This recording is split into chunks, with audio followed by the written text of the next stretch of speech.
Amen. Hallelujah. Amen. What a wonderful time to be alive. What a wonderful time to be able to stand here and praise the name of our God. Hallelujah. God bless you, everyone, listening to my voice this evening. It's 7 p.m. It's a Tuesday, and that only tells us one thing. It's time for Bible study. Amen. As usual, we like to start with a word of prayer. So if you don't mind, bow your heads and bow your hearts, and let's pray and commit this service before God. Yes, Lord, we come before you this evening, oh God. Father, we give you glory, we give you honor. Father, we're about to look into your perfect law of liberty. We ask that you open our eyes, oh God. We ask that you show us the goodness and the sweetness. Oh, how marvelous your word is, oh God. Father, reveal it to us this evening as we study your word. Lord, I bring my hearers and my viewers before you. Even at this moment, oh God, I ask as your word of power comes forth, oh God, that you might illuminate the eyes of their understanding, oh God, and pass your wisdom, pass your knowledge, pass your grace unto them in Jesus' name.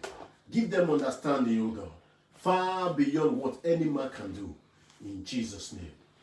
Amen. Hallelujah. Amen. Well, once again, we are here continuing with our study of giving. Amen. Those of you who have been following this series from the beginning, usually what we like to do is to take a particular topic and take it as a series. Hallelujah. That way we have more time to go in depth into the various ramifications, into the various aspects of the particular topic that we are examining. Hallelujah. And this time around, we're looking at giving. Amen. And those of you who have been here from the beginning, we did say we are looking at giving on a holistic view. Hallelujah. So when I mention giving, I'm not just talking about the tithe alone. I'm not talking about the offering alone. I'm talking about giving in general. Hallelujah. All of them put together. Hallelujah. I'll just do a little bit of a recap before we continue this evening. Amen.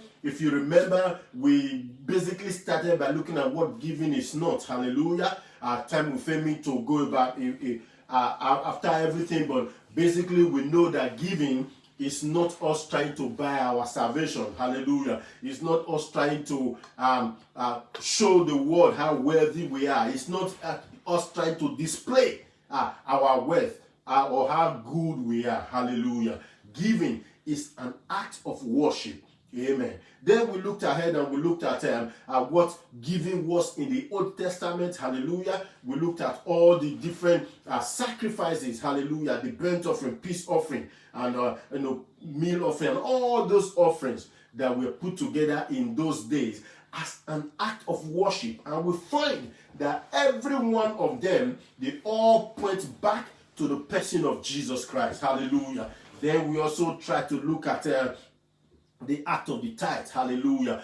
We looked at tithing as a practice and as a standard that God has given unto us. Hallelujah. As a way of Him pouring blessings upon us. Hallelujah. We looked at what I call the elephant in the room. Hallelujah. We tried to address the issue.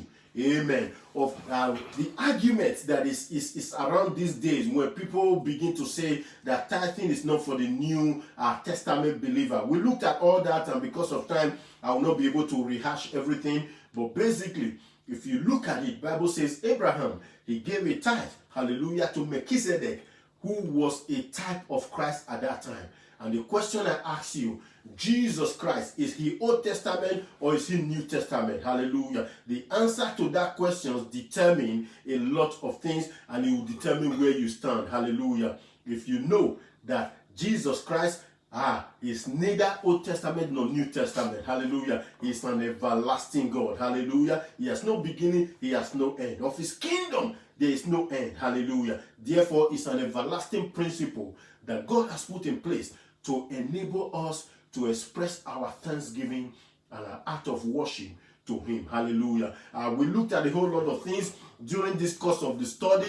I believe we've learned a lot. Hallelujah. We've learned how to look at the Old Testament and how to view the Old Testament. Amen. Because when correctly interpreted, when correctly understood, amen, in terms of the underlying principles, we find that the Old Testament has a lot of richness in it. Hallelujah. Which is meant for our benefit. Amen.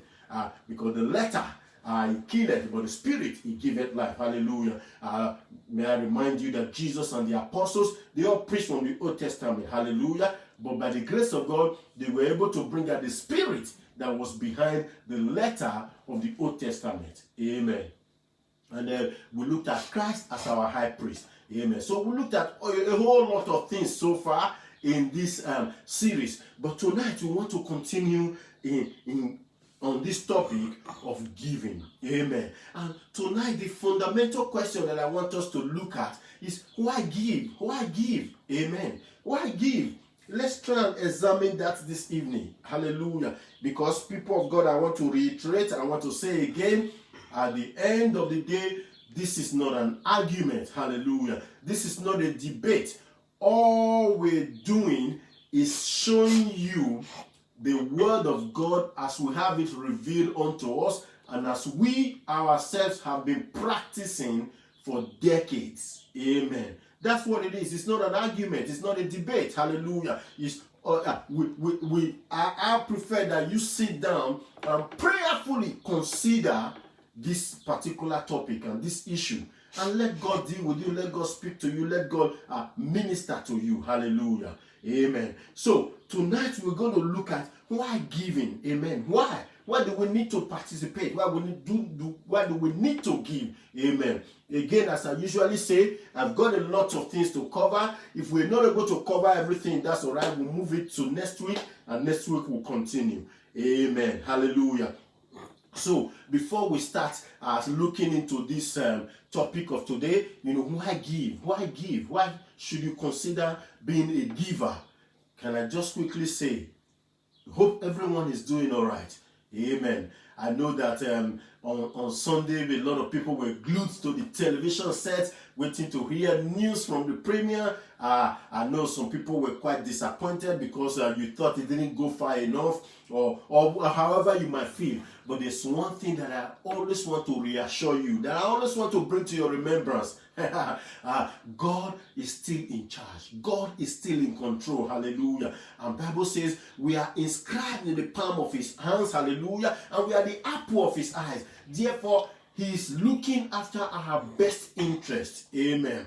You might be looking around the situation around you, which is what I encourage you not to do. Hallelujah. Don't with your natural eyes look at the situations around you, because when you look, all you will see is dejection. All you will see is chaos. All you will see is restriction. But if you keep your focus on the Lord Jesus, if you keep your eyes on the cross, hallelujah, then you will see his glory. Amen. You will see his power. So I want to encourage everyone this morning. Don't be focused. Don't be looking around the things that are around you. Hallelujah. Look unto Jesus. Hallelujah. He is our hope. He is our deliverer. He is our salvation. Any day, anytime, regardless of where we find ourselves. Amen. I'm sure you take comfort in this. Apostle Paul, most of those letters that he wrote from the prison. Amen. And today they are blessings to all of us. Hallelujah. Amen. Well, let's get into the study for today. Amen. I would like for you to open. We're going to read a few Bible verses. Amen. And then there's a lot in store. Amen. I want you to turn with me to 2 Chronicles. 2 Chronicles, we look at chapter 31, verse 4 to 6. Hallelujah. 2 Chronicles, chapter 31, verse 4 to 6.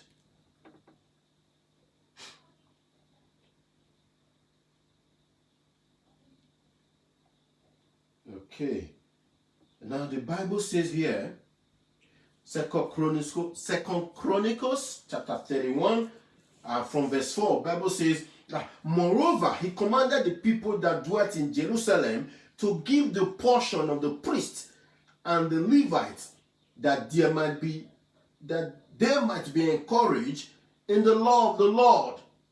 And as soon as the commandment came abroad, the children of Israel brought in abundance the first fruits of corn, wine, and oil, and honey, and of all the increase of the field, and the tithe of all things brought they in abundantly. And concerning the children of Israel and Judah that dwelleth in the city of Judah, they also brought in the tithe of oxen and sheep, and the tithe of holy things which were consecrated unto the Lord their God, and laid them by heaps. Amen. Because of time, we'll quickly move on. Let's read another part of scripture. Amen. Let's read 1 Corinthians chapter 16, verse 1. Amen. 1 Corinthians chapter 16 from verse 1. 16 verse 1. Now concerning the collection for the saints, as I have given order to the churches of Galatia, even so do ye. Upon the first day of the week, let every one of you lay by him in store, as God hath prospered him, that there might be no gatherings when I come. And when I come, whomsoever you shall approve by your letters, then will I send to bring your liberality unto Jerusalem. Hallelujah. Now we see here the Apostle Paul, talking about giving, and we also saw in Second Chronicles, talking about giving. Hallelujah. Like I said, we spent a lot of time building the foundation and teaching on this. But like I did say at the beginning, when we talk about giving, like we said, we're looking at it in a holistic view. Hallelujah. We're talking about our tithes, which is the 10% of our earnings. Hallelujah. We're talking about offerings. Amen. Which is actually, on top of that. Hallelujah. We're talking about charitable work. Hallelujah. Helping a brother in need. Hallelujah. Helping a cause. Hallelujah. Amen. Parental support, all those things put together. Hallelujah. We classify them all, as a form of giving. Amen. Hallelujah. But tonight, amen, like I said, with the New Testament believers, we usually say, 10%. That's just to give us a point of accountability. Amen. Hallelujah. Because without having that threshold, believe me, there's no accountability. Amen. We're actually commanded to do more. Hallelujah. You know why?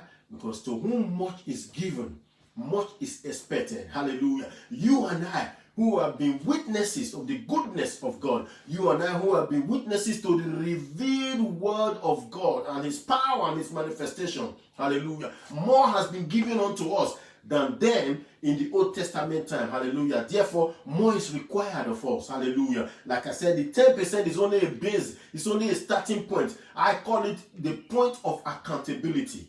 Amen. We are meant to do more. Amen. Because if there's no point of accountability, what will happen is that then it becomes something where it's on demand. You just do it when you feel like. Amen. But if you're able to stick to that minimum, then you find yourself being accountable. Amen. We're going to look at so many things tonight. Amen. Which actually we buttress the fact why we need to continue giving. Hallelujah. And if we have not been giving, well, we need to make it a habit. Amen. Hallelujah. Well, one of the things I've come to find out in scripture, amen, is that in studying scripture, I came to find that sometimes there seems to be a pattern. Hallelujah. In the way that God deals with man. Amen. And this pattern actually involves man taking the step. Hallelujah. And then God fulfilling his part of the bargain. Hallelujah. I give you a few examples. Amen. We find, which I mentioned last week, we find that God came to Abraham. Amen. And God said to Abraham, I want you to leave your country, leave your kindred, leave your household, and go to a land that I will show you. And in there, I will bless you. Now, the truth about this pattern, amen, I mean, you can argue and debate it. It's up to you.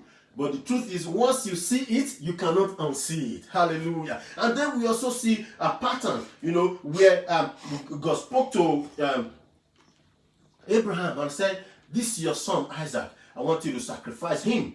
Okay? And we know how God intervened. But at the end of the day, what happens? God said, because of this, your faithfulness, because of you obeyed me, because you did not spare this son of yours, Yeah, I'm going to bless you more. Hallelujah. I'm going to make you father of many nations. Hallelujah. Now stay with me, people of God. It keeps going better. Hallelujah. We find the widow of Zarephath, like I told you before.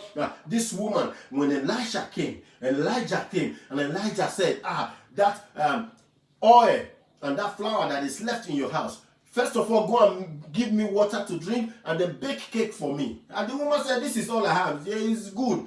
You go and do it. But after you do it, you find out that the oil never run dry, the flour never run dry. Hallelujah. Amen. And we also see Jesus saying, except a corn of wheat fall down and die, it abideth alone. But once it falls down and dies, then it brings forth much fruit. Hallelujah. Do you see a pattern here? Hallelujah. Oh, I can go on and on. Hallelujah. What did Jesus say? He said, come unto me. Amen. You come unto me, all ye that labor and are heavily laden, and I will give you rest. Hallelujah. Do you see a pattern, people of God? Hallelujah. I tell you one more. Jesus said, hallelujah, draw near to God, then he will draw near to you. Amen. You see a pattern. Hallelujah. Hey, people of God, you see a pattern. Jesus said, give, and it shall be given unto you. Amen. You see a pattern in play in front of us. Hallelujah. What did the Bible say? So long that this earth remaineth, seed time and harvest time shall never cease. Hallelujah. You see a pattern. Amen. Hallelujah. You see a pattern. And I told you the other day, when it came to the children of Israel, when they were going to cross the river Jordan, amen, the priests, they had the Ark of the Covenant, but until they stepped their feet on the water, then the water parted. Amen. You see a pattern. Hallelujah. It's the same pattern we see when God said unto us, you bring all the tithes into my house store. Hallelujah. Bring all the tithes into my house, into the storehouse, that there may be meat in my house. And then I will pour you out a blessing that you will not be able to contain. Hallelujah. I will rebuke the hand of devourer for your sake, and I will bless you abundantly. Hallelujah. It's the same pattern going on. Hallelujah. You see, in God's dealing with man, hallelujah, God always makes the first move and he comes on to us. Hallelujah. But then he requires us to make a move. Amen. And when we make a move, then he fulfills his part. Amen. Hallelujah. Just like I said to you, draw near to God, he will draw near to you. Amen. Come unto me, all ye that heavenly laden, I will give you rest. Amen. You don't get the rest first, then come later. It doesn't work that way. Hallelujah. Abraham wasn't made a great nation first before he left his nation, his kindred and his nation. Hallelujah. He had to live first. It's the same principle. Hallelujah. I hope you're seeing it, people of God. It's the same principle. Hallelujah. When we then let go of what is in our hands, when we let go of what is on our heart, those things that we hold dearly, hallelujah. Those income, those the substance that you hold dearly, when we let go of it, hallelujah, then what happens? God fulfills his parts. I hope you see the pattern, hallelujah. And like I said, once you see it, you cannot unsee it. Amen. I'm very sure, even in your house right now and amongst your, if you are at home, the Holy Ghost is probably giving you more and more and more of this same pattern. And you begin to see it all over Scripture. Hallelujah. And people of God, God has always dealt with man in this same pattern. Hallelujah. But what we also need to understand, people of God, and we've got to be honest with you, I've got to be candid with you in this matter. Amen. You see, when we become Christians, what happens is that God wants us to be a people that is separated unto him. Hallelujah. We are no longer the people of the world. We are people that are different. We are people that have been called aside. Hallelujah. Therefore, the Christianity that we carry, the Christian identity that we carry is actually a calling to a life of sacrifice. Hallelujah. People of God, we cannot divorce the sacrificial life. Hallelujah. We cannot divorce a life of discipline. Hallelujah. From the Christian race. You say, why are you saying this? What does this have to do with giving? Hallelujah. You see, the reason many people argue about giving, or the reason why people do not want to give, is because they do not want to make any sacrifice. Amen. They do not want to make any sacrifice. They just want things to be the way it is. They want a Christianity that does not have any demand on their time. A Christianity that does not have any demand on their sleep. A Christianity that does not have any demand on their appetite, or even the way they dress, the way they talk. You could use any language you feel like you want to use. You could dress any way you feel like you want to dress. You could sleep and wake up anyhow you feel like, and you could spend your money anyhow you feel like. But believe me, true Christianity is a life called to service and sacrifice. I remember as a young man trying to witness to some of my friends over and over and over and over. Most of them did not want to become Christians. You know why? Because they did not want to give up the lifestyle that they were living. You see? Because they know that being a Christian is going to make demands. It's going to make demand. They have to live sacrificially. They have to live a disciplined life. Hallelujah. It will make a demand on their appetite. Hallelujah. It will make a demand on their anger. It will make a demand on everything concerning them. Therefore, they didn't want to commit. Because everybody knows that being called a Christian is to be called aside. Hallelujah. Because you've got to understand, when God called Abraham, God used him as a model. Hallelujah. He was like a model so that the whole world will see. This is the plan of God. I pick a man and I show him myself, I show him my glory, show him my power, make out of him a holy nation. Hallelujah. So that it becomes a replica. It becomes a template. Amen. For other nations to see and follow. Hallelujah. And through that, I bring in many sons and daughters unto myself. Hallelujah. Therefore, when we talk about giving, we've got to understand, hallelujah, that being a Christian involves a life of sacrifice. Hallelujah. It's a life of sacrifice. Praise God. Hallelujah. Now, this brings me to the next point that I'm about to share with you, people of God. You see, when you see money, when you see increase, when you see substance, the way you view it and the way you interpret it tells a lot about you.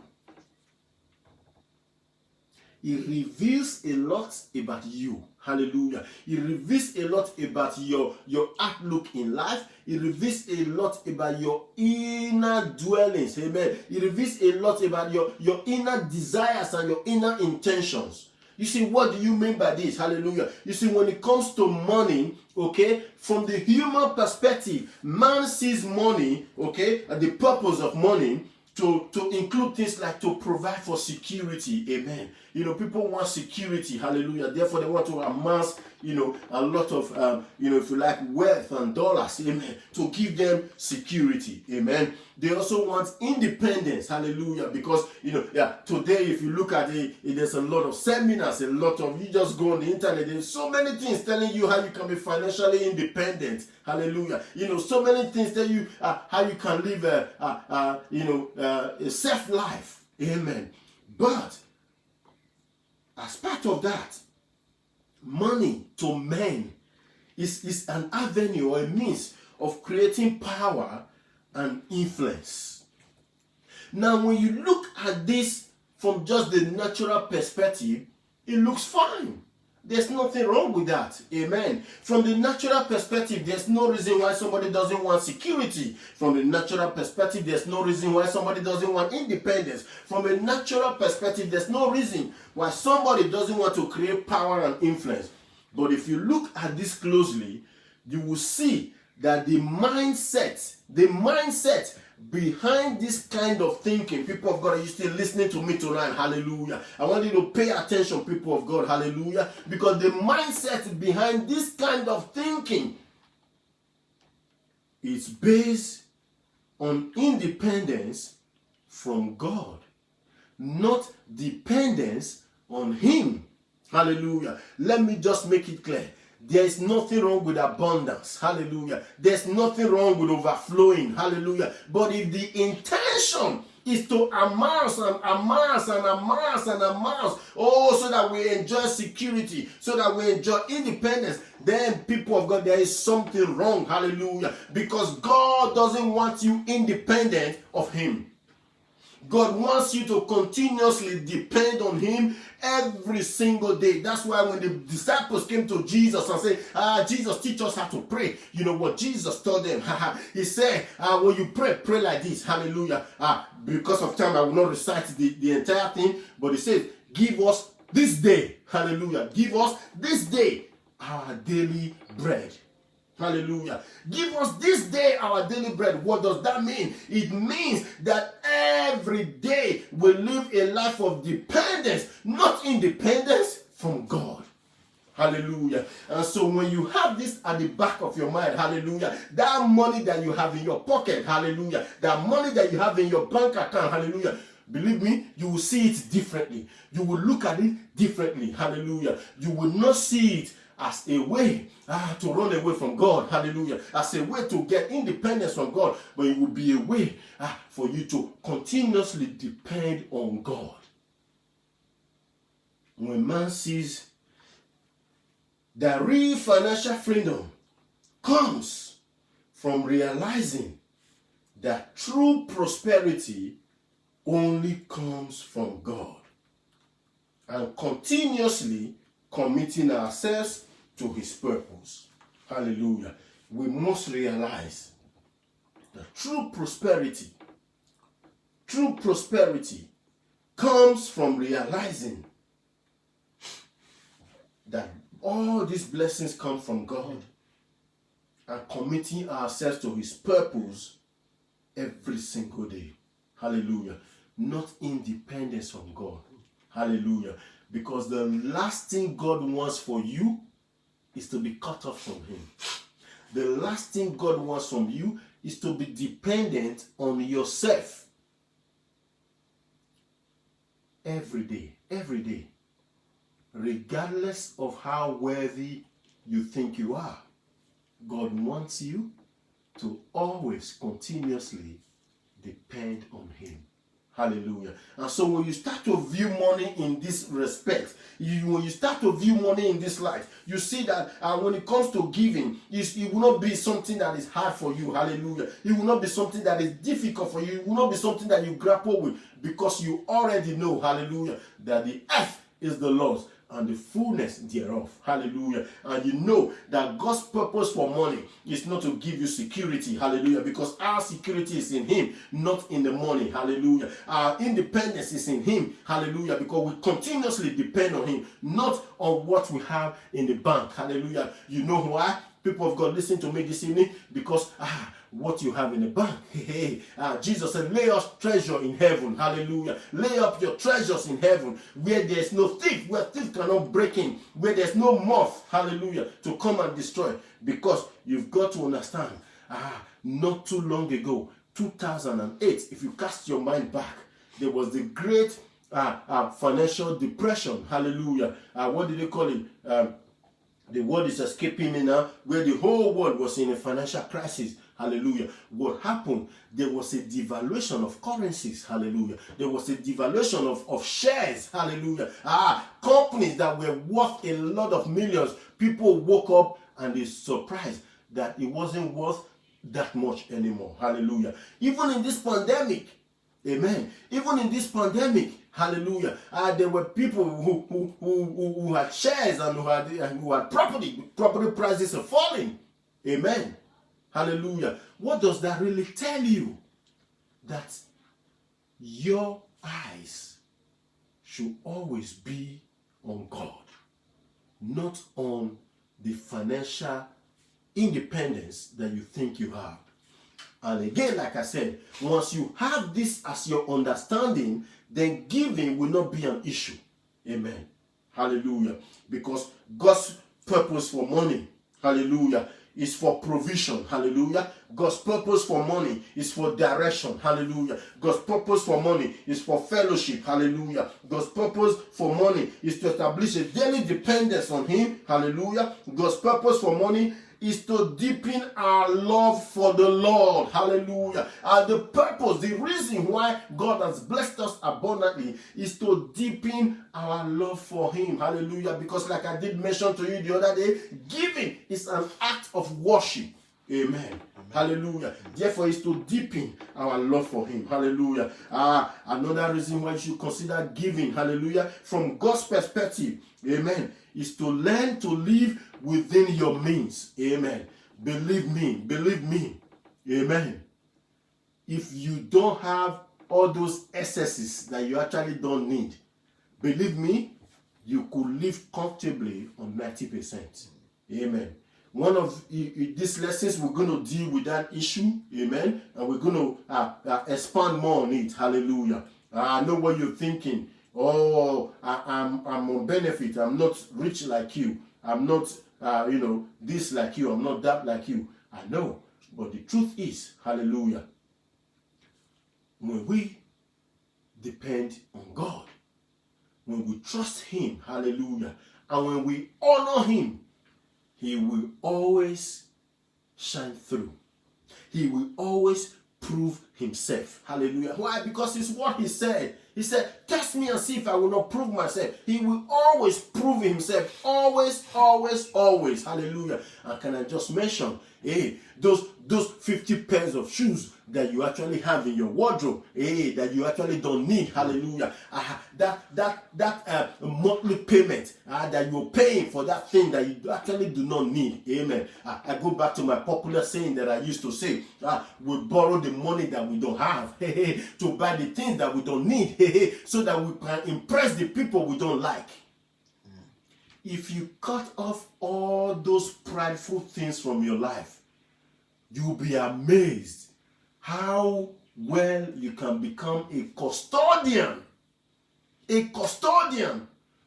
of the blessing of God in your life. If you cut out all those unnecessary things. Time will fail me to go into all of them, but I'm sure you already know what I'm talking about. Hallelujah. I remember one sister telling me that this person in that she knows wanted to impress everybody in the community and go that I'm the best, nobody's like me. I went to buy a car of $80,000. Bought the car, and then the repayment was so high that before she paid up to some certain amount of it, so a few months, but when she couldn't pay anymore, the bank had to come and repossess it. Amen. You see, that's one of the things I'm talking about. Had she be humble, amen, and live within her means, then that would not have occurred. Amen. Like I said, we're going to devote a session to this particular topic and we're going to deal with it more. Amen. But I just want you to know, hallelujah, that God's blessing is to deepen our love for Him. Hallelujah. God's purpose for blessing us with money and blessing us with financial things, amen, is to help us enjoy our possessions. Hallelujah. It is to build our faith and our vision. Amen. Hallelujah. Amen. Is to help us answer the fundamental question of who is God in our life. Amen. It's a question that I need you to sit down and answer. Who is God in your life? Or who is the God in your life? Hallelujah. Because people of God, one of the things that I've come to observe is sometimes we might build an image of Jesus Christ that is false. We might build an image of Jesus Christ that is actually not a true reflection of who He is. Hallelujah. And then what happens is that we go into idol worship without even knowing it. Hallelujah. When we have an image of Jesus Christ that is different from who He is, and you say, what are you talking about? Let me give you a little bit of an example. Hallelujah. Because you've got to understand the reason why Jesus came, the reason why He manifested Himself is to reconcile man to God. Hallelujah. It doesn't just end there. Hallelujah. It's to bring us closer and closer and closer to him. Hallelujah. So that we have the same mindset that Jesus had, which is the same as that of the Father. As Jesus said, I am my Father, we are one. Hallelujah. You remember that the Pharisees, they nearly killed him for that. Hallelujah. Because he dared to talk about oneness with God. Hallelujah. Therefore, people of God, we have to be very, very careful that we don't build or have an image of Jesus Christ that he is not. His purpose is not only to draw us to God, but to effect change in our character, change in our outlook in life, change in our desires, change in everything concerning us. Hallelujah. Because believe me, people of God, I've seen a lot. Hallelujah. Oh, Christian for 30 years, but you really haven't changed. You still haven't changed. Oh, you are still arrogant today as you were 30 years ago. You are still proud today just as you were 30 years ago. You still lift up yourself above everyone else just as you were 30 years ago. What has happened is that you've built an image of Jesus Christ in your heart, in your mind, he is not. I hope you're listening to me to it this evening. Hallelujah. Oh, because the real purpose of Jesus, the real purpose why he dwells in our hearts is to change us. Hallelujah. Oh, in Corinthians, the Apostle Paul said, but we are beholding, as in a glass, the glory of the Lord. Beholding us, we are transformed to that same image from glory to glory. Hallelujah. Let me just assure you this evening, Christianity without transformation is you building an image in your heart of Jesus Christ that he is not. It's you building an image of him that he is not, which is actually what the Israelites did. Hallelujah. That's why they could never really have a relationship with God. That's why they wanted idols, just like the countries and the people around them, because they wanted an image, they wanted a statue that they can see, that they can bow down to every single day. And therefore what happened? They eventually got themselves those idols. People of God, even if you don't gain anything from this series, listen to this. Hallelujah. The purpose and the reason that you became born again is so that Jesus may take your life and turn it around. Hallelujah. And change it to be a reflection of himself. You will not get there in one day. But if you keep working at it, hallelujah, if you keep surrendering, hallelujah, if you keep being broken, if you keep surrendering all your desires, if you keep surrendering all your pride, if you keep surrendering everything about you to him, eventually he will take you closer and closer and closer to him. Hallelujah. And therefore what happens? There will be transformation. Amen. Transformation. So that, listen to this now, people, hallelujah, so that you become one with God. I don't know about you, people of God. You're listening to me this evening. Is that your desire at all? Hallelujah. Or are you just seeking after fame and favor and wealth and the miraculous? Is that all that you're seeking after? Or do you really want to be like him? The way Apostle Paul said it. Oh, that I might know him and the power of his resurrection. People of God, if this is no longer your desire, I encourage you to reconsider this evening. Now you say, what has this got to do with giving?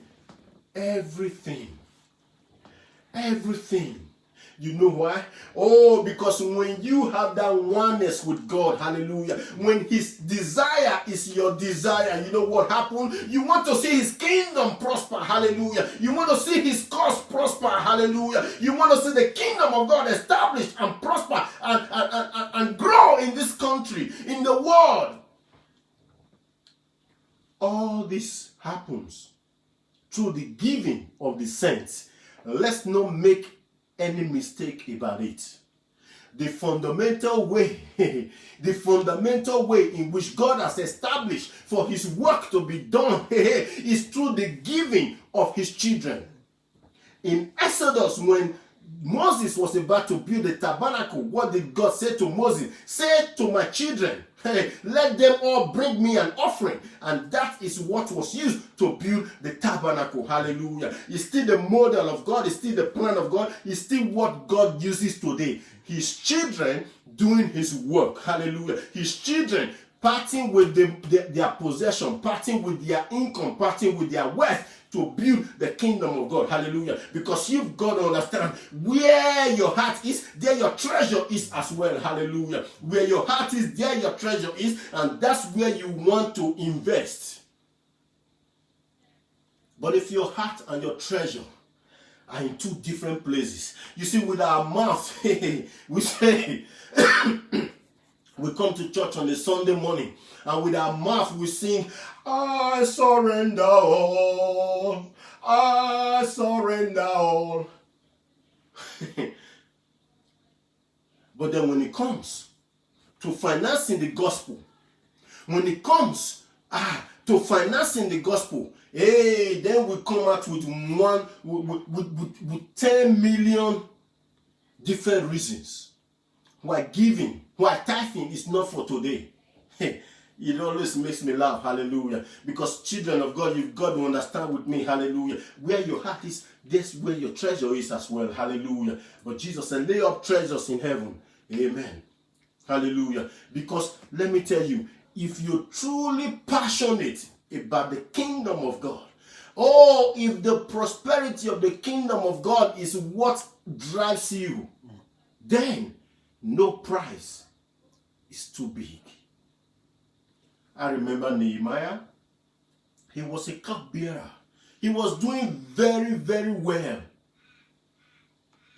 Time will fail me to explain that. But what a cupbearer means is that he was the right-hand man of the king. He was so trusted that he's the one, okay, who would have to test the food first before it's given to the king. It's a high position. But the heart of Nehemiah, people of God, I want you to listen to me tonight, hallelujah. His heart, and his desire was not just in Babylon, serving the Babylonian household, serving the worldly and idolatrous Babylonian kingdom. That was not his desire. His desire was after the peace and the prosperity of Jerusalem. He kept his ear open every time. Every time somebody comes from Jerusalem, he wants to hear news. How is Jerusalem? How is Jerusalem? And they gave him the news. Jerusalem is not in a good state. The walls are falling down. The temple is broken. You go and read it for yourself. He appeared before the king, and the king said, why is your countenance down? That alone is a crime. Again, time will fail me to explain to you, because nobody's allowed to go before the king sad. Yeah, nobody. You cannot go before the king with a sad face. No way. It's a crime. And he explained to the king, Jerusalem is the house. It's the place where the house of my God is. Jerusalem is where the sepulchre of my fathers. That's where they were all buried. But Jerusalem is in ruins. It is in ruins. And we all know what happened. That moved the king. But can I ask you a question? Was Nehemiah the only person from Judah? Was he the only Israelite that was in exile in Babylon? No. No. Others probably didn't care about the state of Jerusalem. They didn't care that the walls are broken down. They didn't care that the temple is in ruins. Just like today, there's so many who don't care. People are going to want you to listen to me. There's still so many today who don't care whether people go to heaven or whether they go to hell. Hallelujah. They don't care whether marriages survive or whether they don't survive. They don't care whether the single mother is helped or not. They don't care whether somebody gets encouragement, hospitation visit. They don't care about all those things. Hallelujah. And therefore, they withhold their blessing. They withhold their tithe. They withhold their offering from the church. We're going to go more. Hallelujah. There's many, many things more. It's only in the church I see where people just want to have a form of godliness but denying the power thereof. Hallelujah. With our mouth we say all these things. God said, with their mouth they worship me, but their heart is far from me. People of God, giving is a way, let me put it very simple, putting our mouth where our money is, or putting our money where our mouth is, so to say. Hallelujah. Is to affirm to God that we're not just saying this with our mouth. We really care that the gospel be preached to the ends of the world. Hallelujah.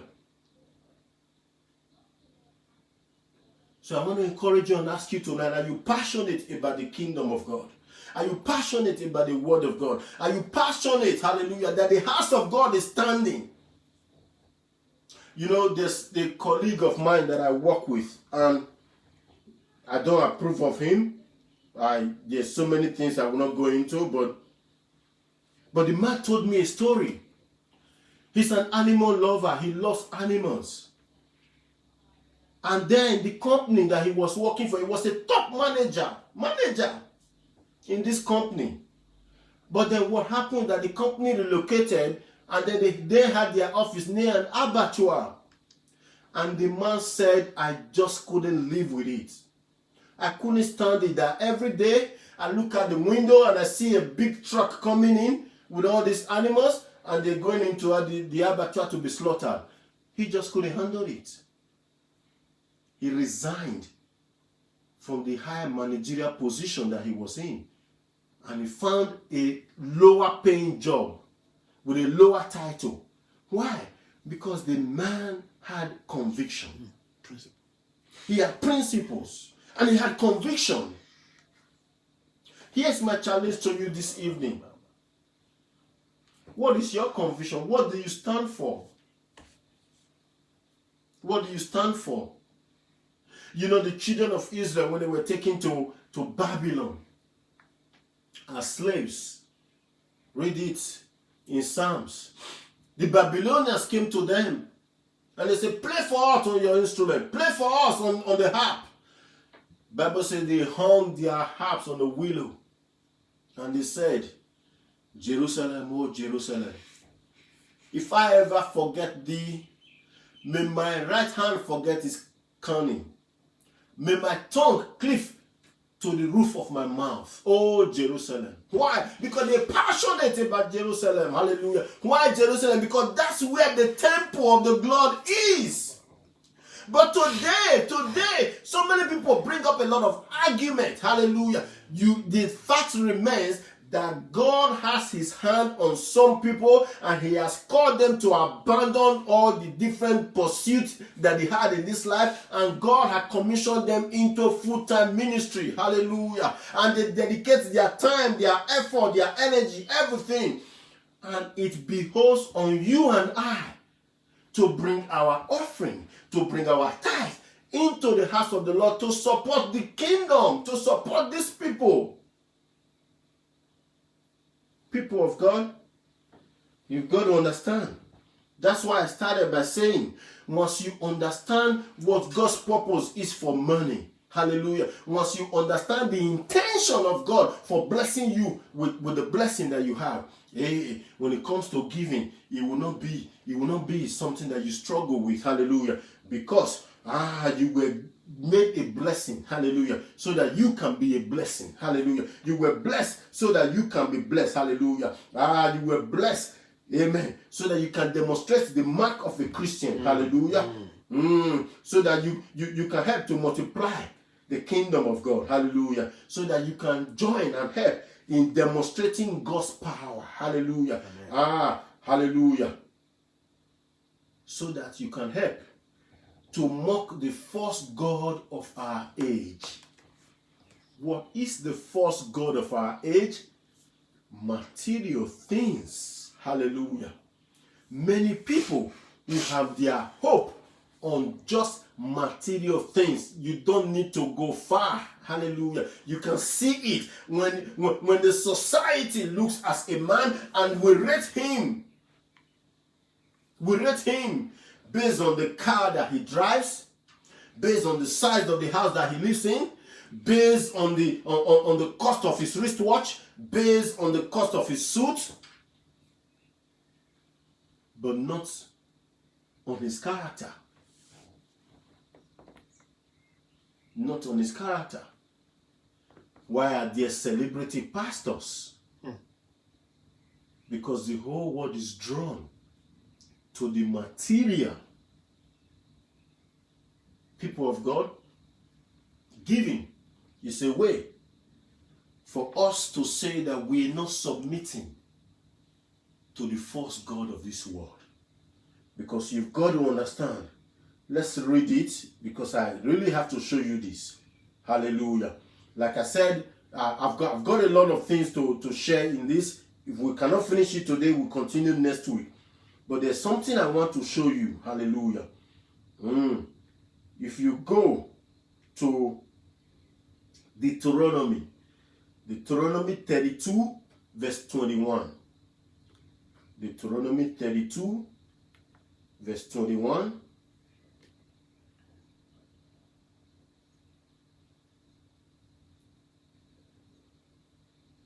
This is what the Bible says.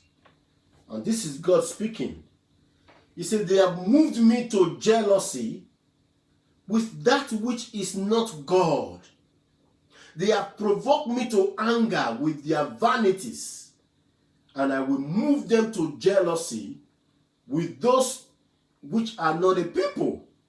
I will provoke them to anger with a foolish nation.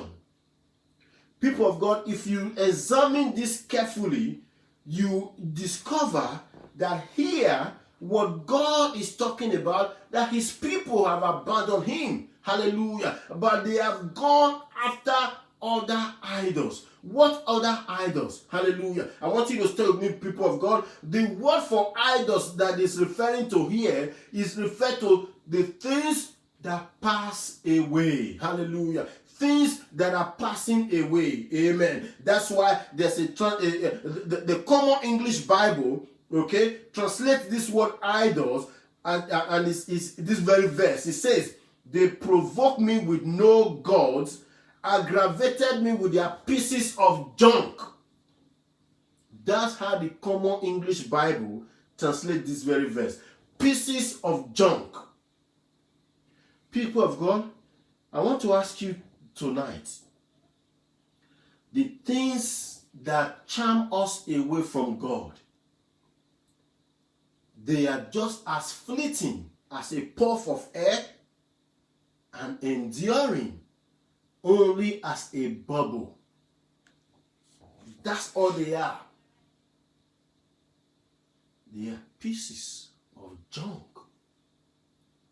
So when we give, what we are saying, we are making a statement, and we're saying that we are not controlled, that we are not under the influence of the pieces of junk. Because when we withhold our giving, what do we eventually spend it on? Pieces of junk. Material things, materialistic things.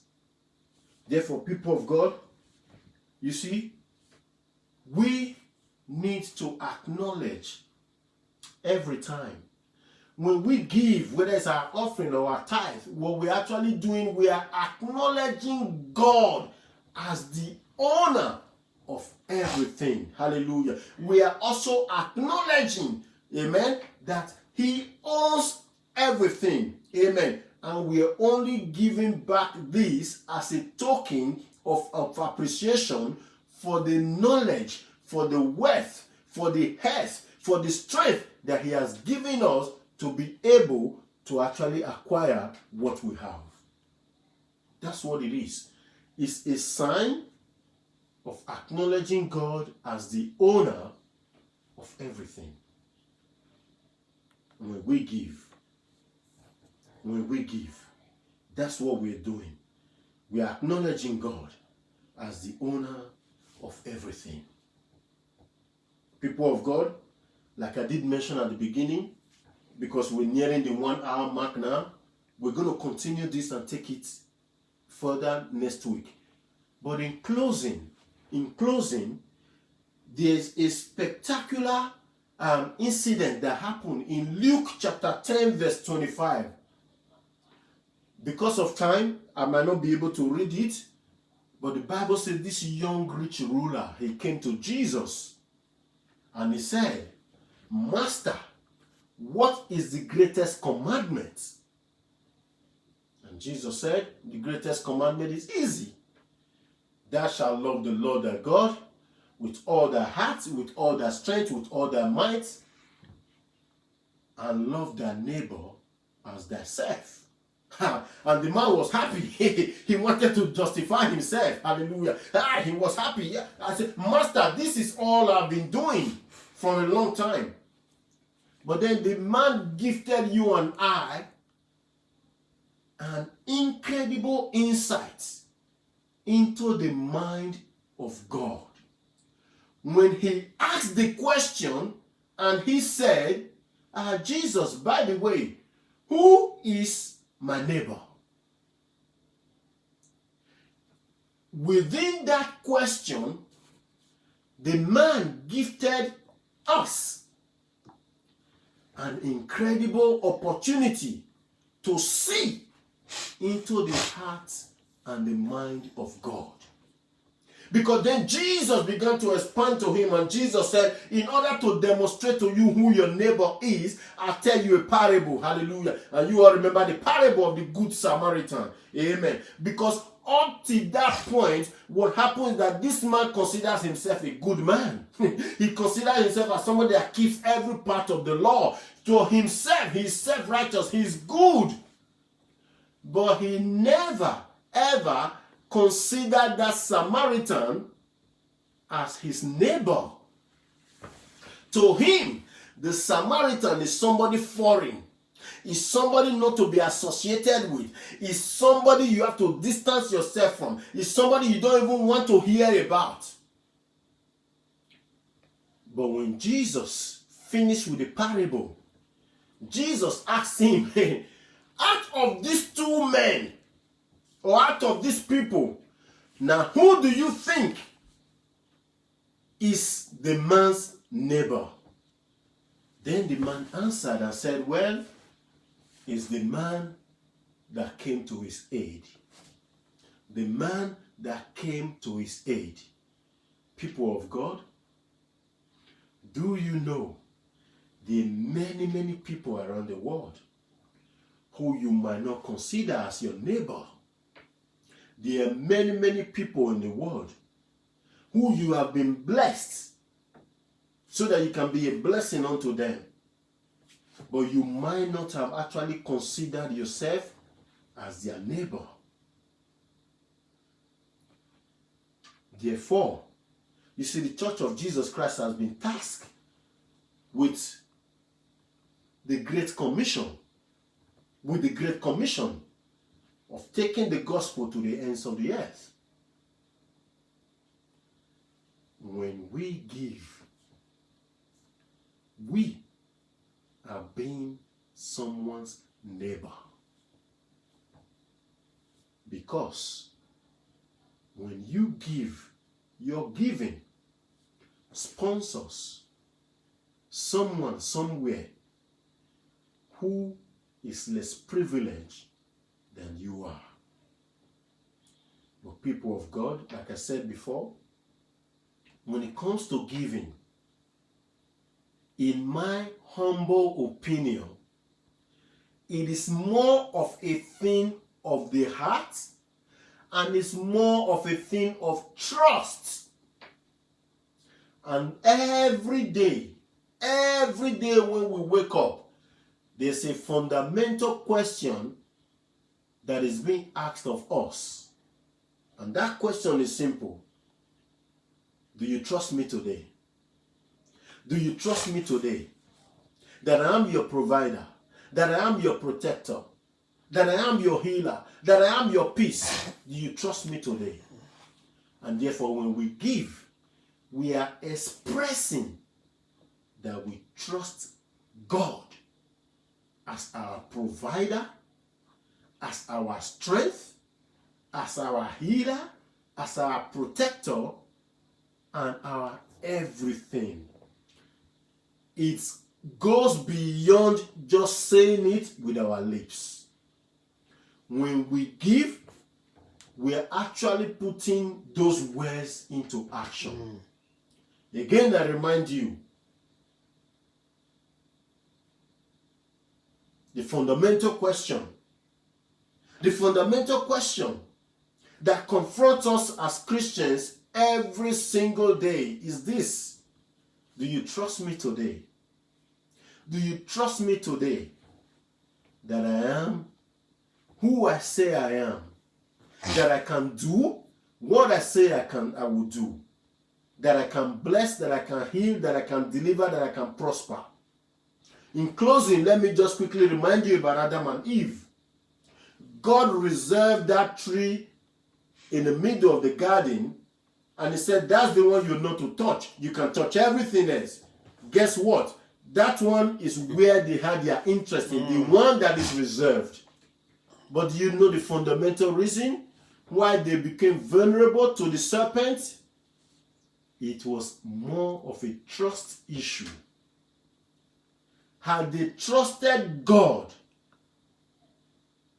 then Eve would not have thought that there's something more. Eve would have been satisfied in the state that she was in, instead of wanting to become like a God. If she trusted God, then she wouldn't have been thinking that God is hiding something from her, that God has reserved something to himself that he doesn't want her to have. People of God, I encourage you to think on these things, pray on these things, and let the Spirit of God minister to you. I have a lot of things here that I wanted to share with you, but I've not been able to go through all of them. That's why it's a series. Next week we'll continue and we examine the scripture even in greater depth. But tonight, can I encourage you to pray about these things and let the Spirit of God speak to you. Let's bow down our heads. Lord, we thank you for your word that is able to bless us, O God, and give us an inheritance amongst them that are chosen. Lord, I thank you because the entrance of your word bringeth light, it bringeth understanding. Lord, help us, O God, that every moment, every day will be transformed. Will be transformed, O God, unto your image, so that we may be a reflection, not of ourselves, not of any false Jesus that we have conceptually, but of you, O God, the true, one, living God. In Jesus' name, amen. People of God, keep a date with us next week. We're going to continue in this series. And until then, may the Lord bless you, the Lord keep you, the Lord cause his face to shine upon you and be gracious unto you. You are blessed in the city, you're blessed in the country. Whatever you lay your hands upon to do, God will bless it in Jesus' name. Amen.